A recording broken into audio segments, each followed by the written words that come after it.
What if I told you that Nintendo just hit the reset button on the future of handheld and hybrid gaming? Again. That's right.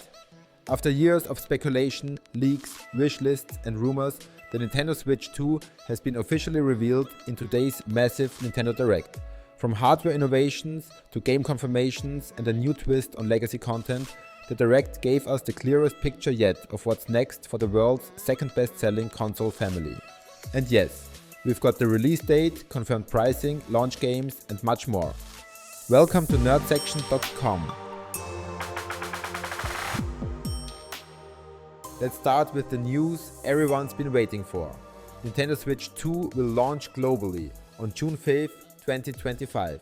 The base model will retail for $449.99, and there's a launch bundle that includes the highly anticipated Mario Kart World priced at $499.99.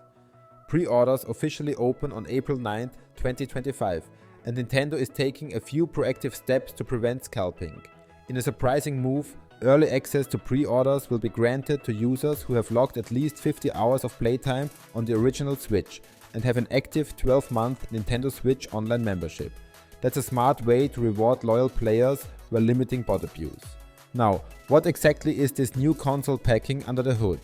On the outside, the Switch 2 looks familiar, but don't let that fool you. It's a refinement of everything that made the original great, expanded and supercharged for modern expectations. The handheld features a 7.9-inch LCD screen with 1080p resolution and 120Hz refresh rate, making it a notable upgrade over the original Switch and Switch OLED models. When docked, the Switch 2 supports 4K resolution output, finally bringing Nintendo into the UHD era, something fans have been requesting for years. Internally, we now know the Switch 2 is running a custom NVIDIA 239 processor, built off the Ampere architecture, the same tech family behind the RTX 30 series GPUs. The CPU is an octa-core ARM A78C cluster, and while Nintendo hasn't officially detailed all performance metrics, Digital Foundry reports this chip should push performance beyond the PlayStation 4, but shy of Xbox Series X and PS5 levels. There's 256GB of onboard storage, and it supports microSD express cards for high-speed expansion, giving digital-first gamers the flexibility they need. Then there's the Joy-Con 2 controllers, which got some serious love during the presentation. These new units attach magnetically instead of the old sliding rail system, which was both finicky and fragile.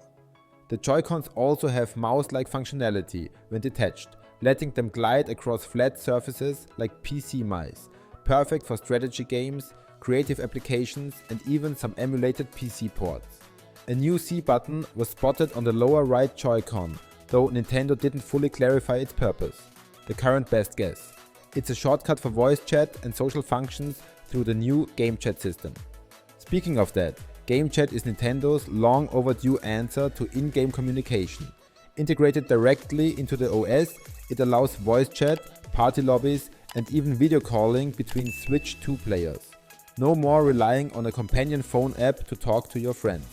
You can set up private rooms, leave voice messages or go full multiplayer hangout, all within the console's UI. This is a game changer for how Nintendo users interact online, and finally brings it in line with Xbox and PlayStation standards. Now, let's talk software, and wow, did Nintendo deliver. Mario Kart World, launching alongside the console, is the new flagship entry in the series. It's not just a race around a track anymore. It's an open world experience where players race through dynamically generated environments across themed biomes. Weather conditions, terrain changes and AI traffic alter races in real time, and up to 24 players can compete in a single online match. That's right, 24. The Direct also confirmed Donkey Kong Bonanza, a brand new 3D platformer set to launch on July 17, 2025. It's the first original Donkey Kong 3D game since Donkey Kong 64, and it brings cooperative play into the fold. Think open world jungle exploration meets chaos-fueled puzzle solving. More exciting titles were revealed with launch window dates. Kirby Air Riders, a spiritual successor to the cult classic on GameCube, brings high-speed hover racing with wild power-ups. Meanwhile, a haunting new IP called The Duskbloods is being developed exclusively for the Switch 2 by none other than From Software. Described as a PvPvE multiplayer experience, players will take on the role of cursed warriors battling both monsters and rival players in a gothic, ruined world. It's expected in 2026. And Nintendo didn't forget its legacy audience. Switch 2 is fully backward compatible with both physical and digital Nintendo Switch titles. More than that, a series of enhanced re-releases are on the way, starting with The Legend of Zelda, Breath of the Wild and Tears of the Kingdom. These upgraded editions offer 4K textures, improved frame rates, and deeper integration with the new Joy-Con haptics. And if you already own the digital version, you get a free upgrade. Also announced the long-rumored arrival of GameCube games on Nintendo Switch Online. Kicking off the new library are F-Zero GX, The Legend of Zelda, The Wind Waker and Soul Calibur 2, all playable with a new wireless GameCube controller that ships this fall. These games will be part of an Expansion Plus tier in the Nintendo Switch Online service, though pricing wasn't detailed in the Direct. Hardware isn't the only thing being modernized. A new feature called Virtual Game Card was shown, allowing users to link multiple Switch consoles under a single account and share digital libraries, similar to Steam's family sharing or PlayStation's game sharing features. This is a big step toward treating digital ownership more like real ownership. As for online services, Nintendo is rebranding its current subscription under Nintendo Online Plus, now with integrated cloud saves, legacy content and game chat bundled together. It's a sign that Nintendo is finally treating its ecosystem as a long-term platform, not a series of isolated generations. Let's pivot to the physical build for a moment. The new Switch 2 dock includes two USB-C ports, one on top, one on bottom, and a fan built into the back for cooling.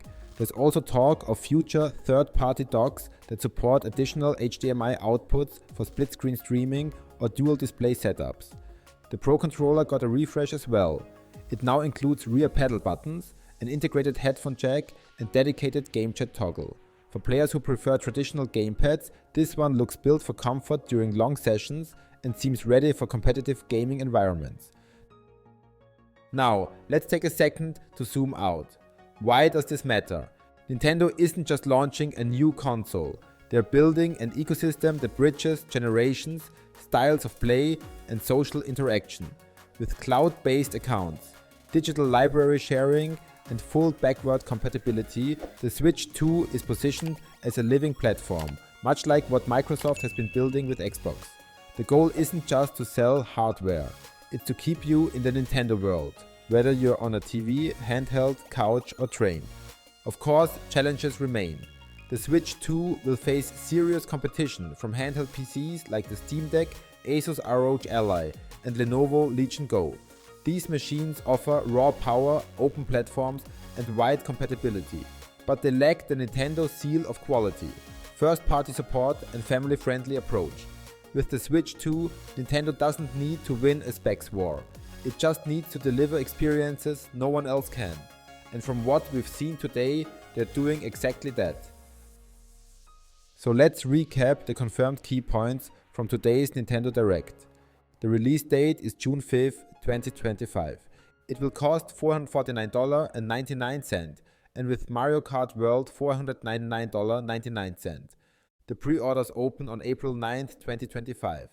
Confirmed launch games are Mario Kart World, Donkey Kong Bonanza and Kirby Air Riders. From Software's The Duskbloods is a third-party exclusive releasing in 2026. Key features: a 1080p handheld display, 4K when docked, magnetic Joy-Cons, game chat and virtual game card. Also, it is backward compatible. Some GameCube games are coming to Switch 2 via Nintendo Switch Online, like Wind Waker, F-Zero GX and Soul Calibur 2. Pro Controller and GameCube wireless controller will launch alongside. And with that, we're just getting started. Nintendo has promised a second Deep Dive Direct in May focused entirely on gameplay demos and third-party reveals. We'll likely get an update on titles like Metroid Prime 4, Pokémon Legends CA, and possibly C, the long-rumored Final Fantasy IX remake, which has been teased across multiple Square Enix channels this week. So buckle up, the hybrid revolution is entering a whole new phase, and the Switch 2 is at the center of it. Thank you so much for watching, and make sure to like, subscribe and hit that notification bell so you don't miss our upcoming deep dives on every confirmed game. Let us know in the comments what you think about the upcoming Switch 2. Don't forget to check out our video about Star Citizen. See you next time on Nerd Section.